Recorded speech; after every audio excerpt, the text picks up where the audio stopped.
Perth, Mr. Basil Zemplis.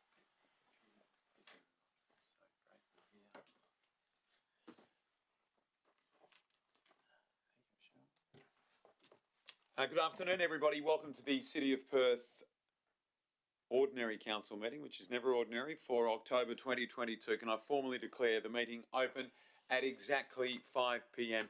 I respectfully acknowledge the traditional owners of the land upon which we meet, the Whadjuk Noongar people of Western Australia, and I pay my respects to elders past, present and emerging. It is a privilege to be standing on Whadjuk Noongar land. CEO, could I ask you please to recite the prayer? Almighty God, under whose providence we hold responsibility for this city, grant us wisdom to understand its present needs, foresight to anticipate its future growth, and grace to serve our fellow citizens with integrity and selfless devotion. And to thee be all blessing and glory forever. Amen. Thank you very much, Michelle. Thank you, everybody. Please be seated.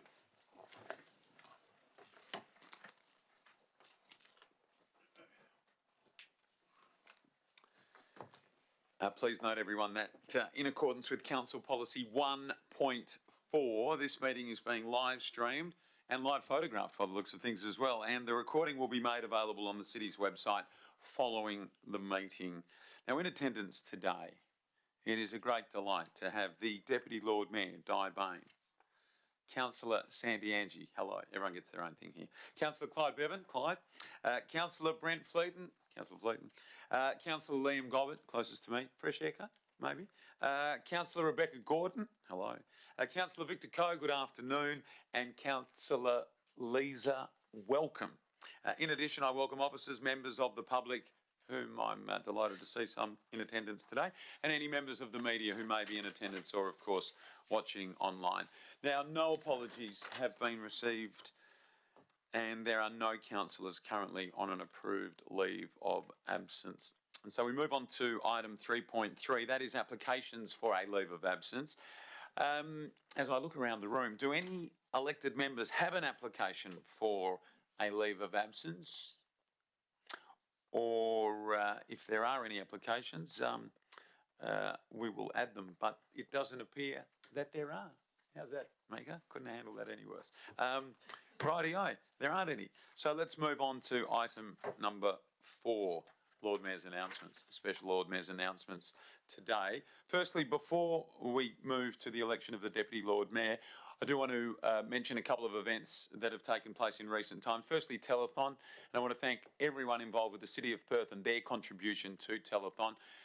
Obviously, I'm in the privileged position of wearing a couple of hats as it relates to Telethon being in the city, and I'm absolutely delighted that the overall impression of the event being relocated to RAC Arena, and the arena itself deserves full credit because it worked out as a spectacular venue. But the new venue, and also then the fact that we were located right on Wellington Street and the crowds were able to come and go and be part of the city, was really well received, and the general view of all involved was that there was a new energy and excitement because of the relocation of the event right into the heart of the city. And I want to thank Michelle Reynolds and her team, the admin, for making sure that despite the poor weather on Sunday, which was really bad luck, but I think also very exciting because still lots and lots of people turned out despite the poor weather, and we all have a very clear understanding of how big this can be in subsequent years. So, Michelle, to your team, please pass on our thanks and gratitude.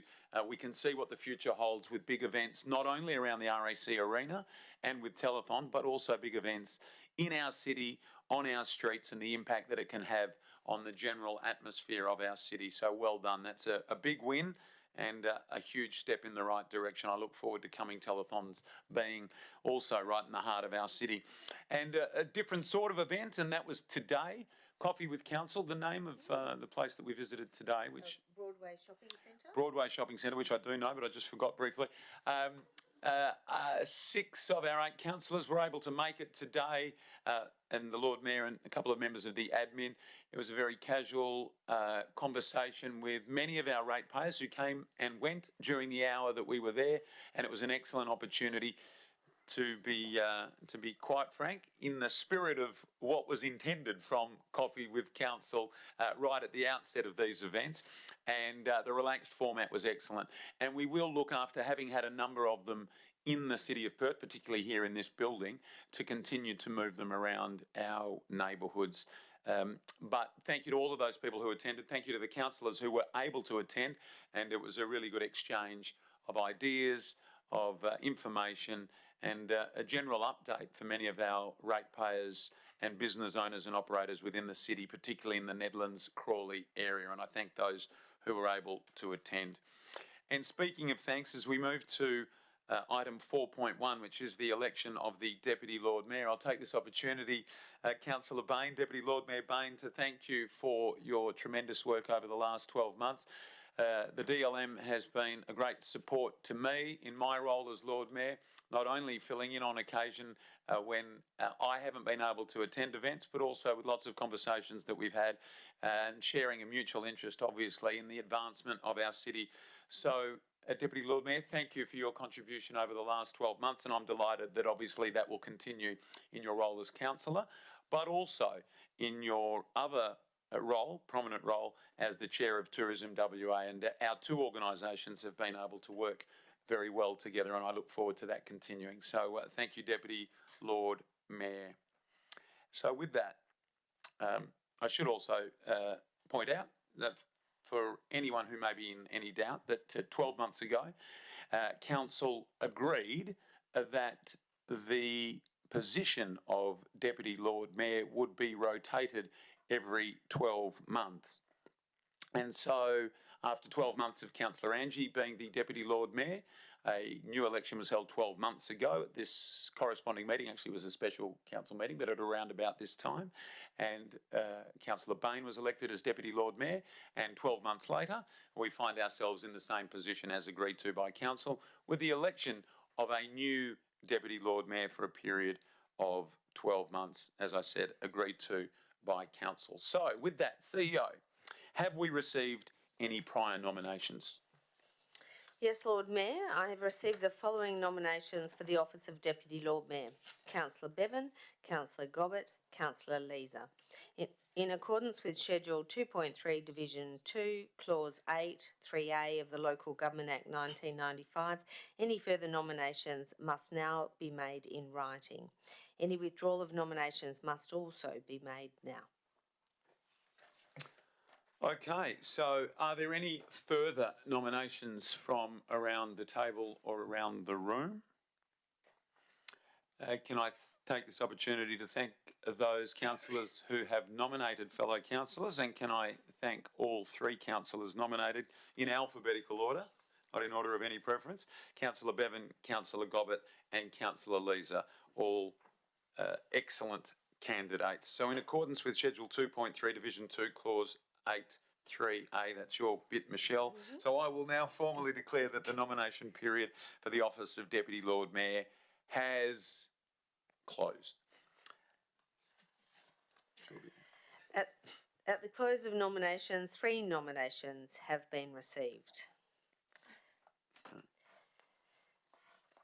Councillor Bevan has been nominated by Councillor Angie, and he has accepted the nomination. Councillor Gobbett has been nominated by Councillor Gordon, and he has accepted the nomination. Councillor Leeser has been nominated by Councillor Fleeton, and she has accepted the nomination.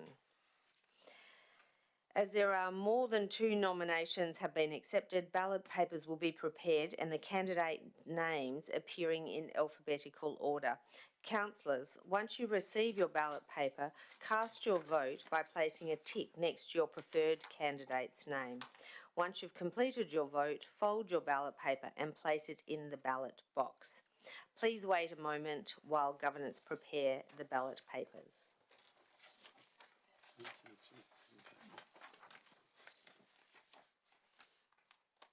I might just take this opportunity while these are being passed around. A couple of councillors did inquire about whether the change of Deputy Lord Mayor also means a change in the seating arrangement, but the seats changed 12 months ago in line with the election.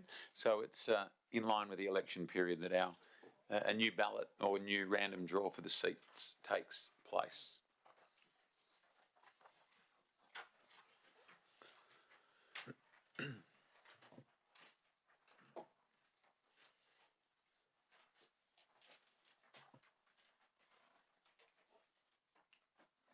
In the box. Thank you. You can That would be better. Yeah, I think change your seats, everybody, and that would. Okay, well, governance will bring the box around to you. Although obviously, Councillor Angie, you're on your feet. That's fine.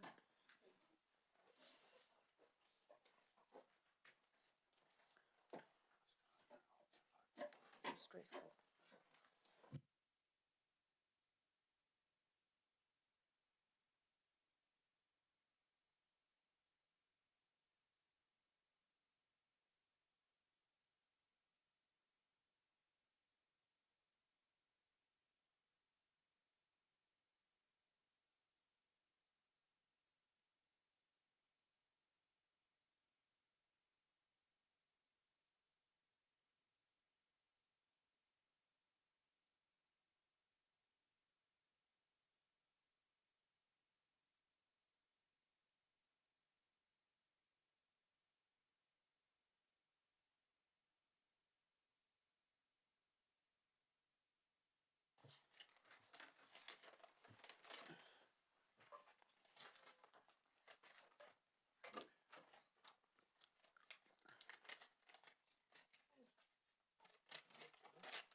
Thank you.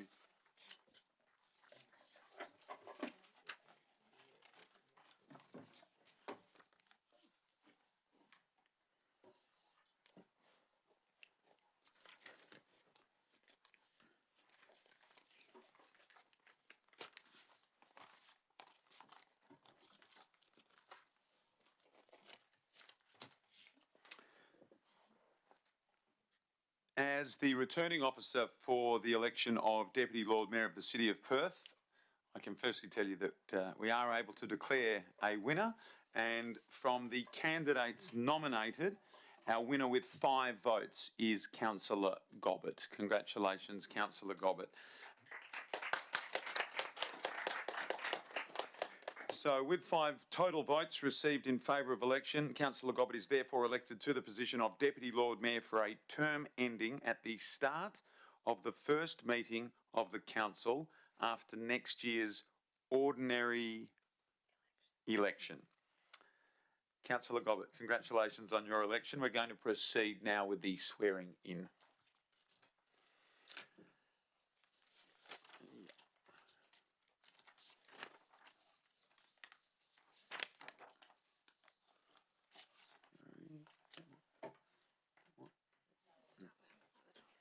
Now we're going to do that here, or are we doing?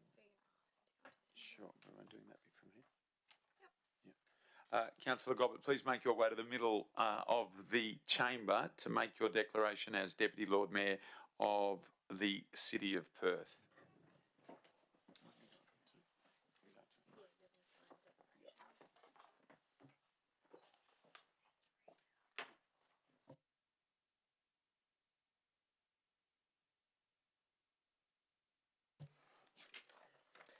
I, Liam James Gobbett, of 2445 Adelaide Terrace, East Perth, having been elected to the office of Deputy Lord Mayor of the City of Perth, declare that I take the office upon myself and will duly, faithfully, honestly, and with integrity fulfil the duties of the office for the people in the district according to the best of my judgment and ability, and will observe the Code of Conduct adopted by the City of Perth under Section 5.104 of the Local Government Act 1995.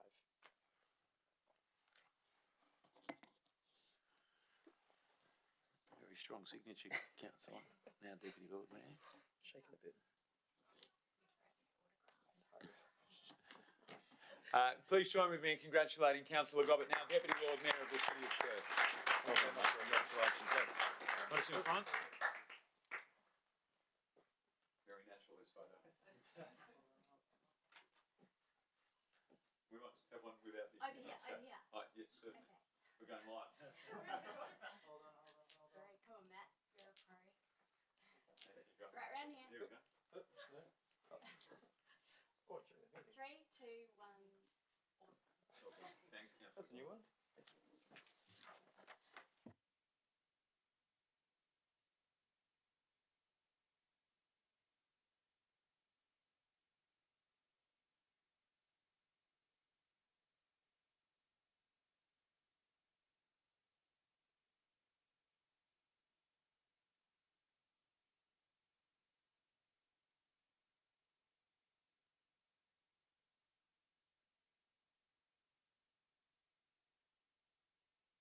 So we will now move to item 4.1, which is the election of the Deputy Lord Mayor. Would somebody like to move the officer's recommendation? Thanks, Councillor Angie. Seconder? Thank you, Councillor Gordon. Anybody wish to speak? I'll just in moving the motion that we have to add Councillor Gobbett's the black line. Thank you very much. That will be done. So all those in favour? That's carried unanimously. Congratulations, Councillor Gobbett, once again. I might note that Councillor Gobbett, as my understanding serves me right, has been previously Deputy Lord Mayor of the City of Joondalup and now Deputy Lord Mayor of the City of Perth. I think that takes you straight to the Local Government Hall of Fame, Councillor. So my congratulations and well done. Of the City of Perth? May well be. May well be. So we move to disclosures of interest now, item 5 on the agenda. And CEO, could you please detail the interests which have been disclosed? Thank you, Lord Mayor. The following interests have been disclosed. An impartiality interest from Councillor Gobbett in relation to item 12.1, as he has liaised directly with the consultant through his employer, the Public Transport Authority, my apologies. A direct financial interest from Councillor Angie in relation to item 12.1, as she and her husband Michael will donate the statue to be placed in front of Karrakatta Club and RSL on St George's Terrace. Thank you very much, CEO. Now, do any elected members have any disclosures from the floor tonight? No? So let's move to item 6.1, public questions. CEO, have any public questions been received? No, Lord Mayor. Thank you. Right.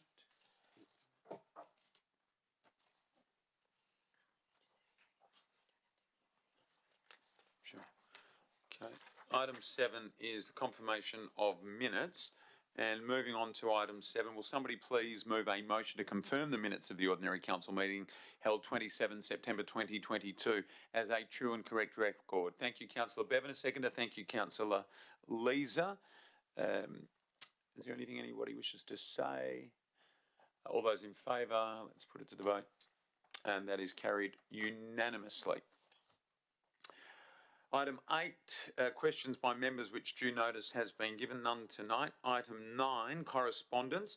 in the form of a letter was received from Councillor Bain on the 6th of October 2022, tendering her resignation from the role of Deputy Lord Mayor. Obviously, it enabled the process which took place just a few moments ago. The letter, which was read out at last week's agenda briefing session, was attached to an email from Councillor Bain, who requested it be included in the correspondence section of this council meeting, and CEO it has been. Yes. Thank you, Deputy Lord Mayor. Do you want me to declare an interest?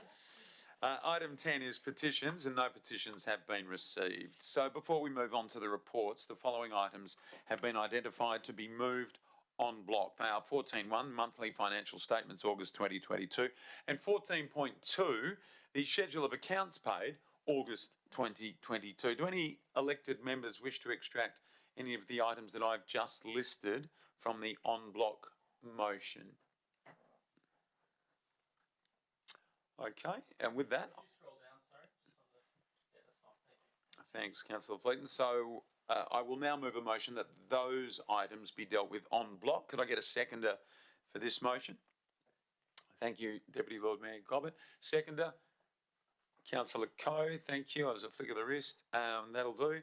And this motion being unopposed, I will declare it carried unanimously. These recommendations of those items have now been passed on block in accordance with clause 9.2 of the City of Perth Standing Orders Local Law 2009, and the officer and or committee recommendations have been adopted by council. We'll now be moving on to the reports which have been extracted for debate. There are none from Planning and Economic Development Alliance reports. 12 is Community Development Alliance reports. 12.1 is Commemorative Works Proposal Edith Cowan Sculpture. Councillor Angie has a direct financial interest is the word I'm looking for, and has left the chamber. Thank you, Councillor Bain. And Councillor Gobbett has an impartiality interest.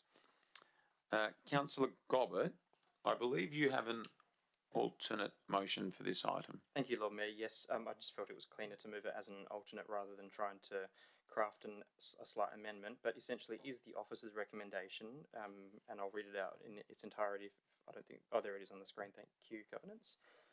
But for the record, those playing at home, that Council approves the installation of the commemorative statue that recognises the life and contribution of Edith Cowan at 28 St George's Terrace, Perth, subject to 1, further investigation of underground services, and 2, a maintenance manual for the commemorative work being submitted to the city's satisfaction prior to any site works being undertaken. Okay, Councillor Gobbett, thank you. You've moved that alternate motion. Do we have a seconder for the alternate motion, please? Thank you, Councillor Gordon. Councillor Gobbett. Thank you, Lord Mayor. It's my intention to move this to incorporate the requirement for a maintenance manual, particularly because we know from past experience that the city inheriting public artworks can potentially be fraught with the ongoing maintenance and then the ongoing renewal of those, potentially creating an impact on the amenity of the area. And all I'm seeking to do here is to make sure that we are maintaining the status of ourselves as a capital city, and to best arm our own administrative officers in the arts teams and public works area. I'm wanting to make sure that we know what chemicals to use so we don't deteriorate the sculpture in any way, to make sure that it is just being maintained to the best that it can be. So that's really the intent behind here, and seeking council support to put this through. Thank you. Thank you very much, Deputy Lord Mayor Gobbett. Is there anyone who wishes to speak against the alternate motion? I'll speak as the seconder. Yes, Yes. sorry. That's okay. Yeah. So I'd like to thank the Angie family for their application. We often talk, mainly behind closed doors, about the concept of the city being open for business. And to me, that means bring us your great ideas and we'll see what we can do with them and make sure they're here in the heart of the city. So notwithstanding the fact that we may see things that we may think could be done better, personally, I was concerned about the positioning of the statue being so close to the road. The administration have confirmed that that is all good. Other people may consider that there is a better opportunity or a better place to install the statue. that may be the case, but this person is proposing to put it here now at their cost, and I'm supportive. And what was apparent from last week's deputations is that the individuals that frequent the area are going to be very grateful to receive such an installation. So therefore, that is why I'm supportive of the location. Approximately a year ago, I spoke about why the city shouldn't be installing our own statues of this nature. I thought there was better ways to be celebrating women and their achievements in our city, but primarily I felt this was not the best use of ratepayer funds. However, we have the opportunity now to be gifted with a sculpture of that nature, and therefore I'm supportive. And it's apparent the artistry of the Smith sculptors, their pieces are elsewhere in the city, so I'm glad to be receiving another one. As to the alternate and the addition of the maintenance manual, I appreciate what Deputy Lord Mayor Gobbett has included. I don't think it would be a particularly onerous on the applicant. I don't think it would be a lengthy document, but we need to set ourselves up for success with whatever assets we're inheriting from any individuals. So I think that's a good move. Thank you. Thank you, Councillor Gordon. Is there anyone who wishes to speak for? I've got a question, if Sure. that's okay, Lord Mayor. Yes, Councillor Lane. So I'm very supportive of the idea and of the alternate motion. It makes sense. I'm just wondering why the administration didn't recommend that. Wouldn't that be what the administration would do first? CEO. To the General Manager Community Development, please. Thank you. Through the Lord Mayor, it is correct that when we commission artworks, we include a maintenance manual. In this occasion, we've worked very closely with the proposal and we're very comfortable. It's very similar to the other statues that we currently maintain, such as the kangaroos. Thank you. Sorry, if I could follow up. So is this business as usual, Deputy Lord Mayor Gobbett's alternate motion? Is that what you're saying? It's certainly in line with what we think will add value. We believe we would have got the information anyway, but it certainly is worthwhile to include it in the resolution. Just before anything further, if there is, Councillor Bain, just a reminder for all councillors, although it may well be waved through by the CEO to the General Manager who has just spoken, let's remember that the questions do need to come in every instance via the CEO for further direction. Having said that, Councillor Bain, was there anything further? No, nothing further other than I'm very supportive of it, and I would like to acknowledge the work of all the individuals that have made this come to life. I know there's a couple of them here today, but particularly acknowledge Councillor Angie and her husband Michael. It's extraordinarily generous. Nearly $250,000, $250,000 gifted to the city. And you don't get one of those gifts every day of the week. So I'd like to congratulate them for their generosity and thank them on behalf of me for the city. Thank you. Thank you very much, Councillor Bain. Is there anyone who wishes to speak against? Just a question. Yeah. Certainly, Councillor Fleet. To you, Lord Mayor. Yes. The way it's written to me, and I'm sorry I wasn't here last week. Further investigation of underground services 1. And then the second part of number 2 states prior to any site works being undertaken. So is the Deputy Lord Mayor wanting the maintenance manual to be submitted before any investigation on underground services are conducted on the site? CEO. I think that's to Councillor. Oh. Is it? Happy to provide some more context to that. Yes, certainly. Without speaking on behalf of the administration, it's my recollection that there may be some underground services that will need to be figured out to see if the structure can be accommodated on the site. The intent behind part 2, and thanks for the pickup on that, it's really the second step to that is that even though you might have a good location, once the asset is in place, how do we maintain it? So it's part 1, part 2.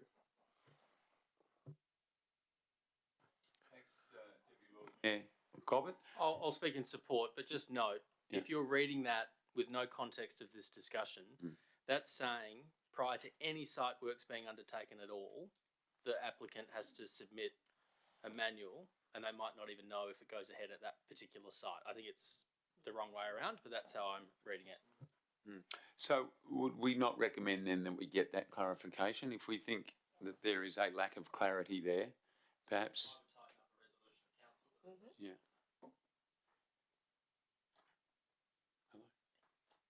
Councillor DLM Cobbett. Thank you, Lord Mayor. Works, as it means, is distinct from services. I think that's where the distinction is, so that you can undertake investigative without calling it work. It's a service that element or someone might provide, as distinct from it being a work where you physically dig something.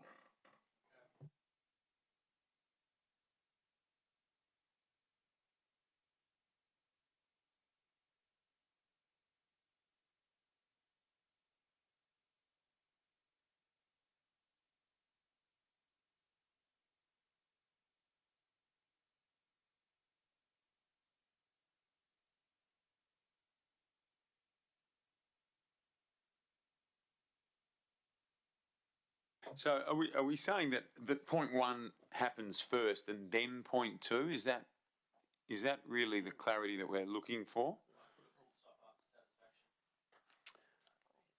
Can't get no satisfaction, councillor. Would you be happy with that, councillor, Deputy Lord Mayor? Lord Mayor, for the public record, yes. Okay, so point two will now read a maintenance manual for the commemorative work being submitted to the city's satisfaction. Full stop. Capital P. Prior. No, just out. Done. Yeah. Okay. So I'll read it again. Point one will be further investigation of underground services, and point two, a maintenance manual for the commemorative work being submitted to the city's satisfaction. Okay, we've landed that. Yep, that's done and on the screen now. Is there anyone who wishes to speak for or against? Councillor Leeser. Thank you, Lord Mayor. Just to say that it's good to see people gifting publicly what they're passionate about privately. I'm very happy to support both the alternate and the substantive motions. Thank you. Thank you, Councillor Leeser. Anyone else for or against? I'll take the opportunity to speak for. Firstly, can I welcome our guests in the room again today? And I thank you for being here, and I also thank you for your passion on this project. I know that it's played a large role in us getting to this point. And as was pointed out and said so well by Councillor Bain and other councillors in the room today, my thanks also to the Angie family for their very generous donation to the City of Perth. I will add that my view of honouring women in 2022 probably differs from the proposal that has been put before us. I'm not sure that statues is necessarily the way forward in this more modern era, for what it's worth. And I think everyone in this room knows one of the events that I've been proudest of was the presentation of the keys to the city to a living West Australian treasure in Samantha Kerr. And if it were left entirely to me, that would probably be the way that I would continue to seek to honour women's contribution in our city in the year of 2022 and beyond. But notwithstanding that point, it is clear, as we have said in this chamber last week and on previous occasions, the contribution of Edith Cowan can absolutely not be considered with anything other than the highest acclaim and regard.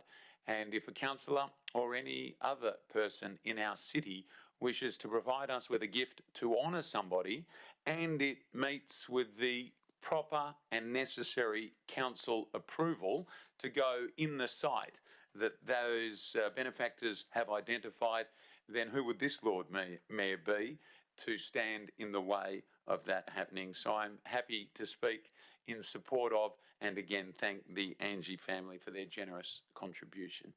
Anyone else for or against? Councillor Gobbett, the alternate. Thank you, Lord Mayor, and entirely appropriate to echo the comments of yourself and Councillors Bain and Gordon and those who spoke in favour of it.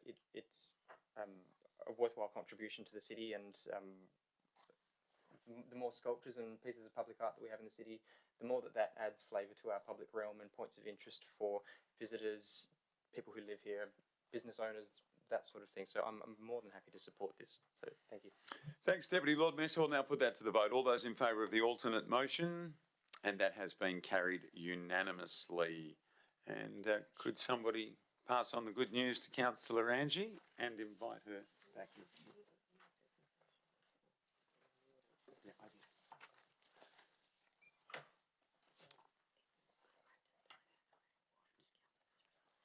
did. Councillor Angie, I'm sure you'd be delighted to know that there was a unanimous vote of council in favour of the alternate motion that was put forward by Councillor Gobbett for the statue to be erected at 28 St George's Terrace, Perth, subject to further investigation of the underground services and a maintenance manual for the commemorative work being submitted to the city's satisfaction. And thanks again to our guests today. I know that this is an important milestone for all of you. Thank you. Well done. Item 12.2, Economic Development Sponsorship Program. This has been extracted for debate at Councillor Fleeton's request. Would anyone like to move the officer's recommendation? Councillor Fleeton. And is there a seconder in the room? Thank you, Deputy Lord Mayor. Councillor Fleeton. Thanks, Lord Mayor. I put this out. I moved this in 2020 when we first got elected, just to highlight the importance of the conference to Perth. It's vital that it stays in Perth. Brisbane desperately wants to be like us. They're trying to pretend like they've got a big enough base in oil and gas to pinch it. We must not let that happen. In 2021, it was a localised event due to travel restrictions, resulting in a drop of attendees by approximately 30% compared to the previous year. We've moved on past COVID, thankfully. 2023 is going to be massive. If you do the stats in the report, we're looking at least 1,800 visitors from outside of WA in Perth once again for this conference. Hotel rooms, dinners, bars, coffee. The activity is absolutely worth the 50,000. I note it stayed the same the whole time with the cost increases that this event organiser would undoubtedly be copying. I think it's an absolute steal. Thank you, Councillor Fleeton. Deputy Lord Mayor. Councillor Fleeton said it too well, Lord Mayor. I'll leave it at that. Okay. Is there anyone else who wishes to speak for or against? I'd just like to speak for, if that's okay. Sure. It's about $1 million a day to the city having that many delegates come to Perth. They spend up big business delegates, and it's a great conference that really leans into what Western Australia offers the world. So I'm speaking for. Thank you, Councillor Bain. Anyone else wish to speak for or against? Councillor Fleeton? Let's put this one to the vote. All those in favour? And that has been carried unanimously. Moving on to item 13, that's Infrastructure and Operations Alliance reports. There aren't any tonight. So 14 is Corporate Service Alliance reports, Services Alliance reports. 14.1 monthly financial statements, August 2022 on block, as is 14.2 schedule of accounts paid July 2022. We move now to 14.3 special budget review. Would anyone like to move the officer's recommendation here? Thanks, Councillor Fleeton. Seconder? Thanks, Councillor Leeser. Councillor Fleeton. Councillor Leeser, nothing from you? Any councillors wish to speak for or against? I have a question, if that's okay, Lord Mayor. Certainly, Councillor Bain. My question is, I understand that there's been some material changes, and that's why we're doing a special budget review, but noting that the revised timing of the WACA capital contribution and the next item on the agenda deals with the WACA exemption. I just wondered why we weren't sort of maybe including that in this special review. Is it that the WACA exemption isn't material? Thanks, Councillor Bain. CEO. If I could ask our CFO to respond, but before that, there are two, if I could just suggest there are two separate issues. One is around positioning of funding and when the city will draw down or may not. This paper is actually talking to really smoothing out our budget requirements. The second paper with regards to rates is unrelated to this. This is actually to do with funding of the WACA pool. But if I could invite the CFO, who I understand, I explained that because he's explained it to me. Thank you very much, through the Chair. I don't think I could put it any more eloquently than the CEO just did. So they are two distinct matters. One is about repositioning the funding through the reserves. The other is a separate issue, not related at this time. And just as a further aside, it would be preemptive to adjust the budget at this time because it appears although the Minister has made his determination around the WACA item, it's not yet been gazetted. Okay. Thank you, CFO. Thank you, CEO. Are there any further questions or anyone wishing to speak for or against? Councillor Fleeton? No. We'll put this one to the vote. All those in favour? And that has been carried unanimously. Thank you. We move now to 14.4. This is the WACA rates exemption 2022-2023, the determination by the Minister. Now, I will say, councillors, I have received a request from Councillor Bain to put each point in the officer's recommendation for this item separately. That seems like a reasonable request under the circumstances. So as such, I'd like somebody please to move point 1 of the officer's recommendation, and we will do the same for points 2 and for points 3, debate and vote. So firstly, point 1. Thanks, Deputy Lord Mayor, Councillor Bain, and a seconder, Councillor Fleeton. Councillor Bain. Look, I have nothing more to say. I think it's all outlined here, that the Minister has the right to do this, and I can see that the city isn't necessarily very happy, and I can understand where that's coming from, but the Minister is the Minister. Thank you, Councillor Bain. Councillor Fleeton. Anyone else wish to speak for or against? Councillor Gobbett. Thank you, Lord Mayor. Just perhaps briefly to note also that this position has been foisted on us after the city advertising the budget to our ratepayers and providing them with the opportunity to comment. So unfortunate that we're in this position. By no means do I believe we sought out to be in this position where we now have to rejig our budget and have another look at our numbers, but that's where we are at the moment. So we'll be supporting the noting of this. Thank you. Thank you, Councillor Gobbett. Is there anyone else who wishes to speak for or against? Councillor Bain. Anything further? Thank you. All those in favour? Carried unanimously. So we'll go to point 2. And would somebody like to move point 2 of the officer's recommendation? So this is, we've broken them up so to be able to debate each of them individually. Point 2. Thank you, Councillor Gordon. A seconder. Councillor Fleeton, jazz hands, I liked it. Councillor Gordon. Supportive as it's prudent to write to the Minister on this occasion, based on how the issue has unfolded and the notice that we'd given to them about what we believe would happen, and it's disappointing as stated. Thank you, Councillor Gordon. Councillor Fleeton. Anyone else wish to speak for? I have a question. Yes, and Councillor to the staff. Does the WACA's financials show that they are trading in a profit? CEO. If I could ask the CEO to answer this and any other questions. Thank you. Thank you. Through the chair, my access is, like everyone else, to publicly available records, and that does show that the WACA has operated profitably for the last two years, to the tune of 2.3 million, the most recent set of published accounts, and around 500,000 the previous year. Yes, Councillor Bevan. I have another question. Yes. I know that Gloucester Park pay full rates. Are there any other venues or properties accorded the same exemption in the City of Perth? CEO. CFO. Thank you. Through the chair, there are a number of different types of exemptions that certain properties can use to be exempt from local government rates. They would include churches, educational facilities, Crown land used for public purposes, and one or two other minor exemptions. They are all explicitly provided for in the Local Government Act.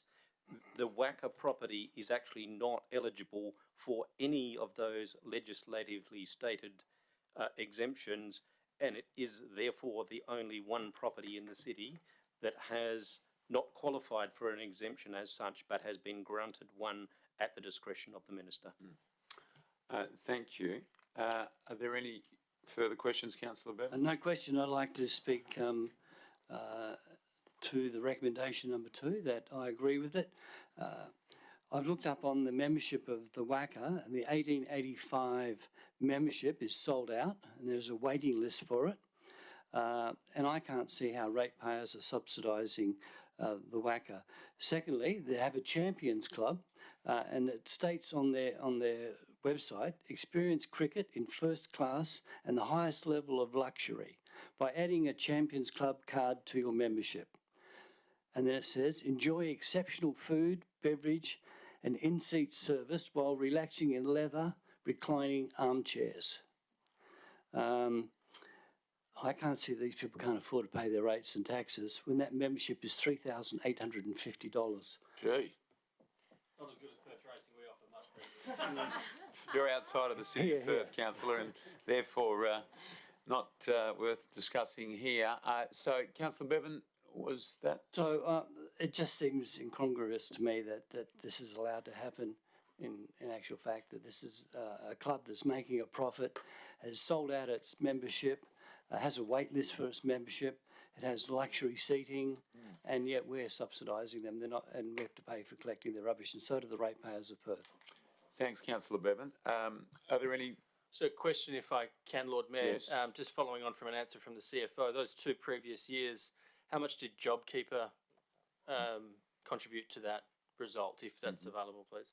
CFO by the CEO. Thank you. Through the Chair, that is certainly a valid question, and I'm testing my memory here, but I believe it was in excess of $2 million received for JobKeeper-related grants as far as the WACA was concerned. Thank you, CFO. A question from me. Yeah, we did point out at our agenda briefing session last week that there hadn't been any correspondence from either the Minister or the Minister's office specifically, or from the WACA. Has there been since any correspondence, CEO, in the week or so since?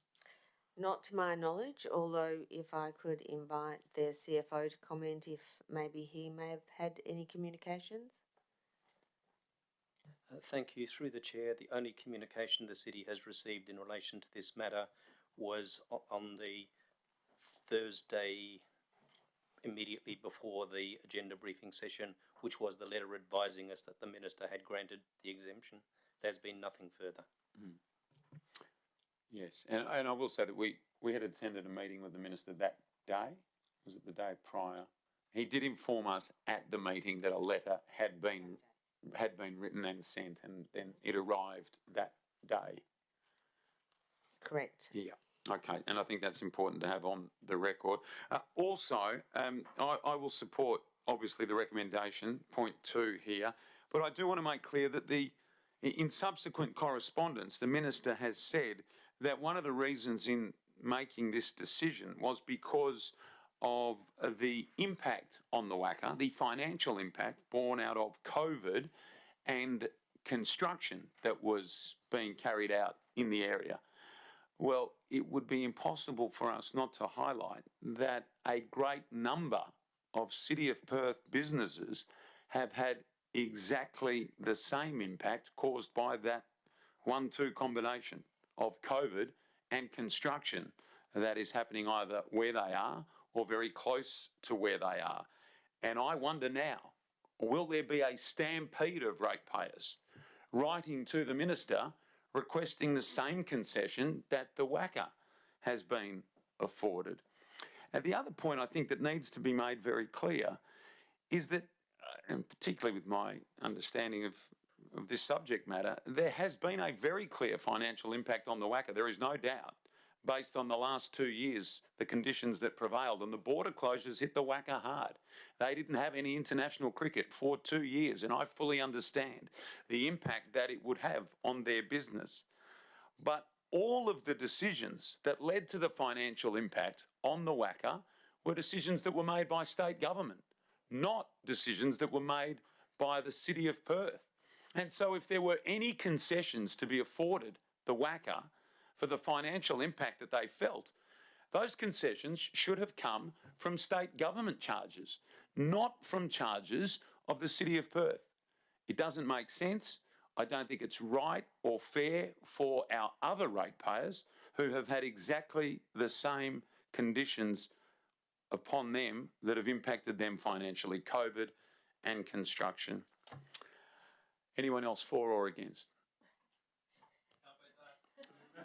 In that case, Councillor Gordon, we'll put Councillor Angie. Sorry, I just had one question. I mean, the answer's in the papers, it's asking the obvious, but the Minister was acting within his power to grant the exemptions. CEO? Correct.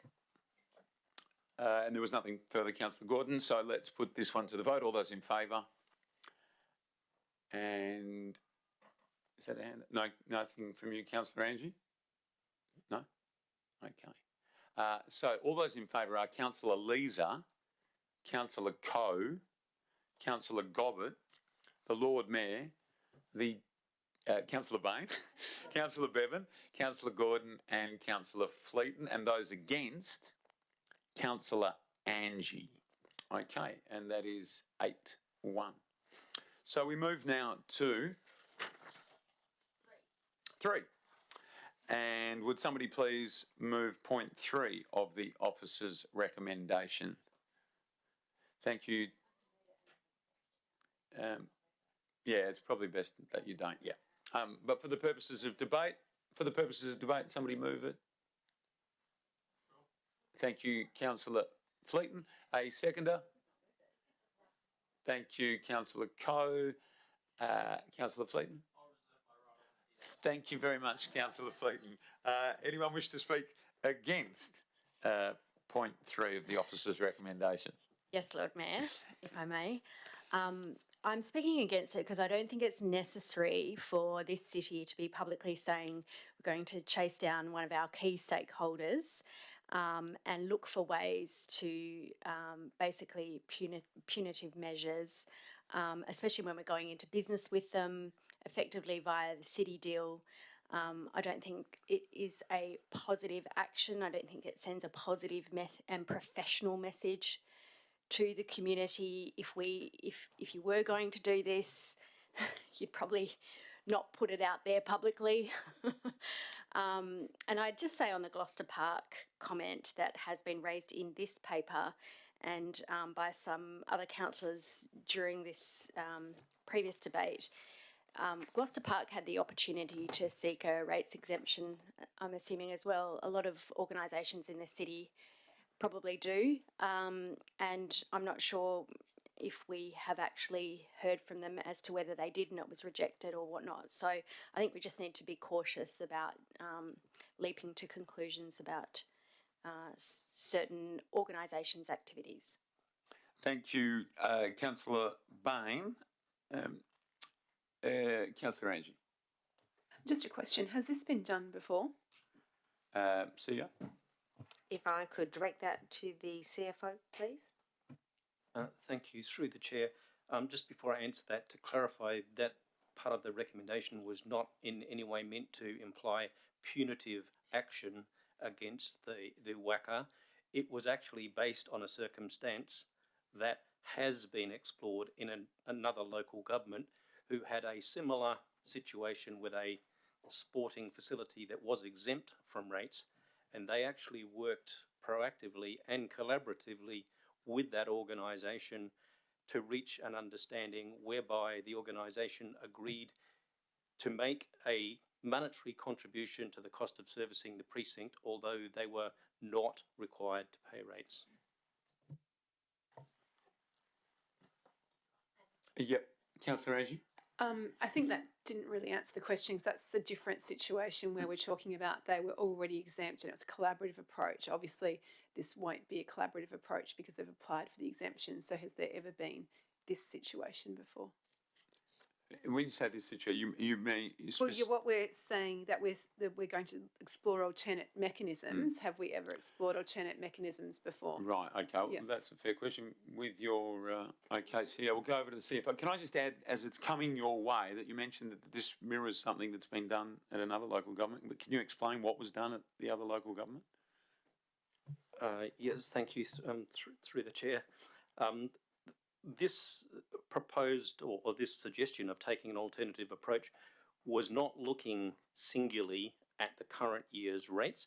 It was looking to the future, given that the minister's correspondence had, I believe, inferred that the WACA could apply for a concession at least for the next couple of years. And then the question becomes, is the city or is this council prepared to accept that on an ongoing basis the WACA will not contribute any rates to the city? So that was the starting point. In terms of has this been done elsewhere, yes, it has. It was as I said, it was another sporting club, and it was an approach between the two parties. In other words, the local government approached the sporting facility or organisation and proposed that since that was incurring cost in servicing the immediate precinct around that, that they would like to enter into a discussion to try to reach agreement towards providing a contribution. That was in fact successful, and to the best of my knowledge that arrangement is still in place today. Thanks, CFO. Councillor Angie? Yeah, I guess it still doesn't really answer the question because this situation is quite different where they've applied for an exemption. They didn't have an exemption. So I think if they've already said that it's not going to be collaborative is my point. So it sounds to me that there hasn't been a situation like this. Sia? I suppose if council would like us to, we could actually go back over some state records to determine if the minister has given an exemption in the past, because I think from a local government perspective we won't know, but it may be, if this is what might be of assistance in answering this question, we could go back to determine how often and who, from a local government perspective, has been in receipt of an exemption from the minister. Would that be helpful in answering? Sort of, yeah. I've got a couple of questions here. I note that we've talked about writing to the minister. We haven't discussed writing to the WACA. So have we discussed this with the WACA since? I asked if they had contacted us. Have we contacted them, or is there a plan to speak to them? I think if I could speak on behalf of the CFO, I would assume that until such time as it is gazetted, the decision is gazetted, then that will activate or trigger us having a conversation with them, at least some written confirmation of the situation for this year. If I could invite the CFO, is there anything further for you to add? Nothing further, thank you. Okay. Could I suggest, or perhaps request, or maybe better suggest, having read the minister's letter again that was informing us, it was sent to you, I note, not to me. Is that normal, or? I think rates are an administrative matter. Okay, good. So that's normal then. I note in the first paragraph, the minister says, I refer to the West Australian Cricket Association's recent application seeking an exemption from paying local government rates. Now, I've sort of made this point a little earlier, but when we do correspond with the WACA, or when we do chat to the WACA, can we be certain to inquire as to why it was a discount or exemption from local government rates that they sought and not state government fees and charges? Because as I have pointed out, with my intimate knowledge of the Western Australian sporting scene, I know that it was state government decisions that impacted their ability to earn revenue over the last 2 years, and not local government decisions of this council. So I would like that very much to be in there, if that's okay. Thank you. Can I ask a question, Lord Mayor? One more question from me. So I'm keen to understand, do we know if Gloucester Park sought an exemption? I think to Councillor Angie's request, we could ascertain if well, at least I don't know who may have sought, but at least we can ascertain who has had approved. I think in relation to our own rates arrangement, if I could invite the CFO if there was an approach for any exemption or adjustments, please. Thank you. Through the chair, there was no approach made from Gloucester Park to the city seeking any sort of concessional rates treatment. And perhaps if I could just offer on the earlier question, whether an application was made by Gloucester Park, irrespective of whether it was successful or unsuccessful, the city would have received correspondence advising us of that determination. We have no correspondence of that nature. Okay, so that's if the request was made of the local government minister. Okay, and then just one final thing from me. I know I'm very interested in this, but the last paragraph of the minister's letter to you, Michelle, which is appropriate, I learned, is that I have advised the association of my decision and informed that they will need to reapply after 2022-2023. Well, I'd like it very strongly on the record with both, that it's not us that they should be seeking the exemption from, because we haven't cost them any dough. It's the state government that have cost them the dough by the decisions that were made. And I find it very unfair on ratepayers of the city of Perth that they end up carrying this cost, and that is effectively what has happened through this decision. Are there anyone else who wishes to speak for? Can I just or ask against? a question, if that's okay, Lord Sure. Mayor? Can the administration tell me, is the relationship with the WACA, and it's been 2 years that I've been on this council, is the relationship positive, neutral or negative? Can I Or jump somewhere in between? first? I've been invited a number of times to go and publicise events at the WACA, most recently last week, most recently on the day after the news of this decision was announced. And I was delighted to be able to go down to a news conference and speak with excitement and enthusiasm of the Welcome the Champions event that was going to be held on the Thursday night of last week, and the double header that was to be held on the Saturday and Sunday.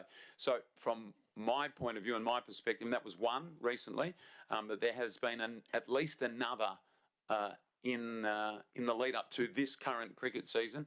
And so these decisions in no way, shape or form, and I guess I'm speaking from me here, Michelle, and obviously CEO, you'll have the opportunity to speak on behalf of the admin. But this decision is totally in isolation to how I will go about my business promoting great events in the city. If there's big sporting events or big any events at the WACA, and they're good for the city of Perth because they bring activity, they bring people, they bring atmosphere, they bring colour, then I will be supporting them wholeheartedly, as I do with every other big event or small event that comes into the city. That's from me. CEO. Thank you, Councillor Bain, for the question. I would describe the relationship as professional and positive. Thank you. Councillor Bevan. I would like to speak against the recommendation and the request, even though I believe that what the exemption is not fair and not reasonable. Thank you, Councillor Bevan. Is there anyone else who wishes to speak for or against? Just jumping where Councillor Bevan left off, I also speaking against part 3 of the recommendation. I fully understand why it's included, and I appreciate the frustration from the administration and is shared by, I believe, by council. However, I don't think it's appropriate. I think Councillor Angie was hinting at the fact it's not likely to be fruitful. They've gone and sought an exemption from paying a fee, so they're not going to turn around and voluntarily pay a fee. So I think the WACA were within their rights to apply for the exemption. The minister was within his rights to grant it, and unfortunately, we and the other ratepayers have to suck it up and deal with it. Thanks, Councillor Gordon. Anyone else who wishes to speak for or against point 3? Councillor Angie. Yeah, against as well. I mean, for those reasons, as I guess hinted in the question, it's not going to be collaborative. It's probably not going to be fruitful. The example provided by the General Manager, was in a situation where they already had an exemption and it was a collaborative discussion about a contribution, and this, I think, is not that case. So I think it could just lead nowhere other than to ill will. Thanks, Councillor Angie. Anyone else who wishes to speak for or against point 3? Believe it or not, they were questions I was asking before. I'm going to speak against point 3 also. And my view is that this is a council that cops it sweet. And this decision wasn't one that we had any say in. It's not one that we can control. And previously, when we have made decisions and then decisions go against us, we cop them sweet, because that's the sort of council that we are. So although this is disappointing, I agree with the fellow councillors who have said that nothing will be served by the recommendation in point 3, and I too am against it. Is there anyone else that wanted to speak for or against? Councillor Bain. Was it Councillor Bain? No, it was Councillor Fleeton. I think let's put it to the vote. All those in favour? That is Councillor Coe, Councillor Leeser, Councillor Coe and Councillor Fleeton. And all those against? Councillor Angie, Deputy Lord Mayor, Councillor Bain, Councillor Bevan, Councillor Gordon. So it has been defeated 3-5. 3-6. One day I'll get that right. 3-6. Thanks, everybody. We go to 15, Chief Executive Officer reports. Thank you, Governors, for whispering in my ear. 15.1, Elected Member Superannuation Policy. Would anyone like to move the officer's recommendation here? Thank you, Deputy Lord Mayor. A seconder, Councillor Leeser. Councillor Gobbett, Deputy Lord Mayor Gobbett. Thank you, Lord Mayor, and perhaps just to speak for those who weren't around last week, excuse me, the motion that was carried at Walga, the mover of the recommendation spoke quite passionately about women and young people entering into local government, and Band 1 and Band 2 councils particularly taking up quite a lot of time, and for people who choose to pursue the position of Lord Mayor, Mayor or Shire President, that can often be a full-time position, and for that where it takes up 1 term, 2 term, 3 term, 4 term, it can be 20 years. So for that as a chunk of your life to not be paid superannuation, when this role does consume quite a lot of hours, I think this is just a position that makes sense for Band 1 and Band 2 councils. Band 3 and Band 4, more like regional local councils, where the time commitment might not be as onerous, but certainly for Band 1 and Band 2, that was the reasoning behind it. Thank you.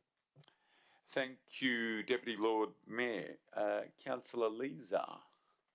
I think. Anyone wish to speak for? Against? Thanks, Lord Mayor. Absolutely speaking against this one. So I was doing some research, and it's defined by the Commonwealth Treasury as referring to a payment of a benefit to a person upon retirement from employment. So that's the first one. The second one, I went back and looked at the New South Wales Government discussion paper, which put this out in 2020, and it states, under the Commonwealth Government Superannuation Guarantee Administration Act 93, councils across Australia are not required to make superannuation contributions in relation to the fees they pay to mayors and councillors. This is because mayors and councillors are elected to a civic office in a council and are not employees of the council.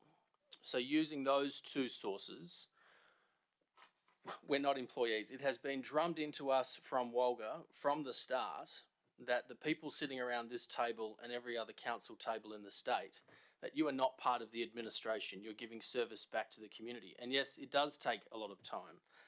But the idea that this is going to result in more people putting their hand up for local council because they get some superannuation is frankly laughable.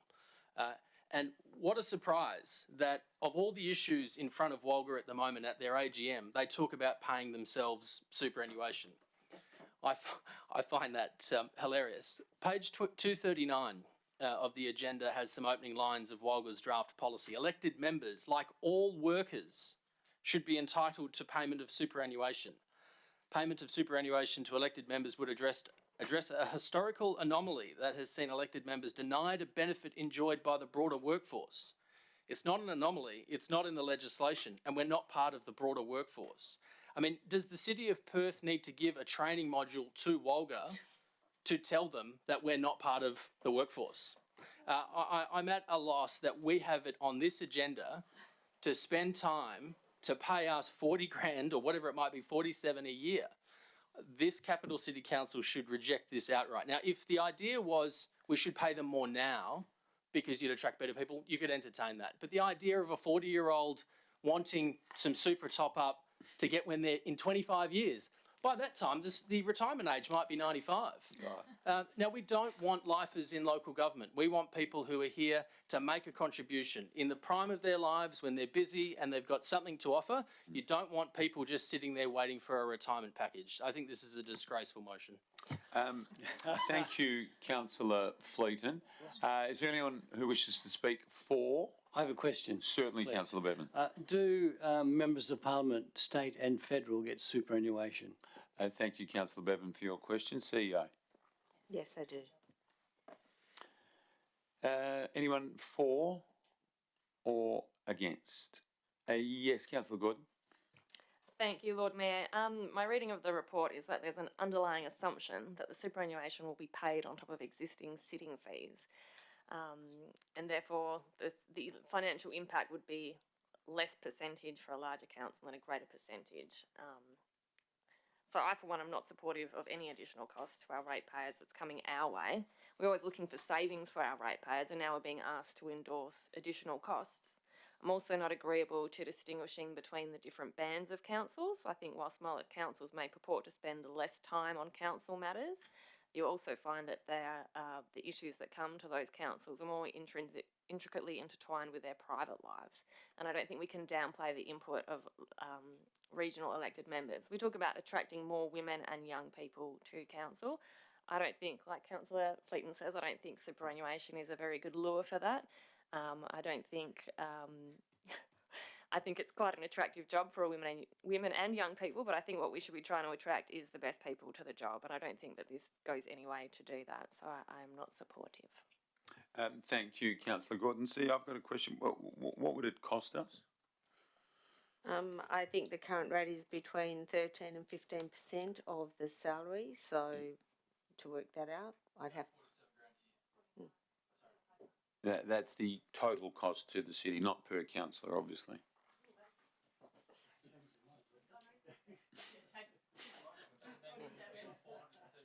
Sorry, mate. That would mean we were on 430. Yes, no, I realise that, but you know, for the point of clarity, are there any? Is there anyone who wishes to speak for or against, or were there any other questions about this one? Yes, Councillor Angie. I'm also going to speak against the motion. I don't think anyone that puts their hand up for council does it for the money. Obviously, you know, it is fair for the councillors to be remunerated. It takes them away from other work, but no one would do this for superannuation, as Councillor Fleeton pointed out. We do this because we're passionate about our city and the places that we live, and we want to make a difference. Mm-hmm. Thank you, Councillor Angie. Anyone else? Were there any other questions or anyone else for or against? Councillor Deputy Lord Mayor Gobbett. Thank you, Lord Mayor, and echoing the comments of Councillor Angie, when I first started as an elected member, the pay was $7,000 and it cost me money to be a councillor. It's certainly not a job that anyone should be seeking to do for money. It's because you want to make a positive contribution to your area, but nothing further than that to add. Yeah, sure. Let's put it to the vote then. All those in favour? Councillor Leeser and Councillor Bevan, and those against?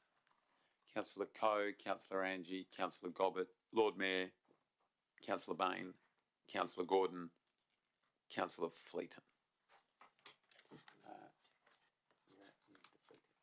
2-7. Defeated 2-7. Thank you, councillors. Lively tonight. 15.2 Memorandum of Understanding Inner City Councils. Would anybody like to move the officer's recommendation? Thanks, Councillor Fleeton. Seconder. Thanks, Councillor Gordon. Councillor Fleeton. Councillor Gordon. Anyone else for or against? Lord Mayor, may I ask a question? Certainly. When I was reading this paper, I wondered whether or not our Memorandum of Understanding included shared marketing with surrounding councils. CEO? There has been, my apologies, there has been some agreement in the past with regards to shared marketing. However, that hasn't proven to be as successful, and you may recall that there was some commentary at the time from elected members with regards to city resources being used to promote other inner city areas. There was also some issues with regards to currency of the information that was on a destination website which had all of the inner cities. So as a collective, the CEOs have also suggested there have been some challenges from different councils in keeping their information up to date.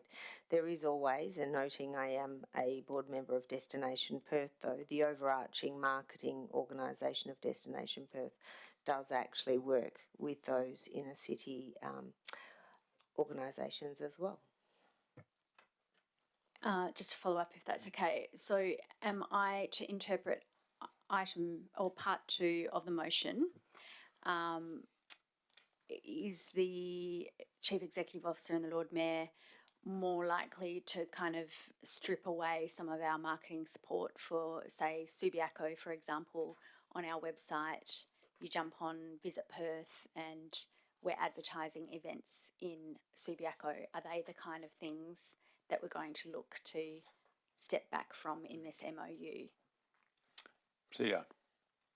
Thank you. I think the key categories are actually covered in clause 2. And so the overall intent of this agreement is to work collaboratively. There isn't at the moment an appetite, as we've interpreted from council based on previous requests and also observations, for us to be promoting other inner city councils. However, again, if it takes resources or budget of council, that would be a matter that would come to council. Thank you. Anyone else for or against? Councillor Fleeton? Let's put it to the vote. All those in favour? And that has been carried unanimously. Thank you. Item 16 is reports. There aren't any tonight. Item 17, motions of which notice has been given and none have been received.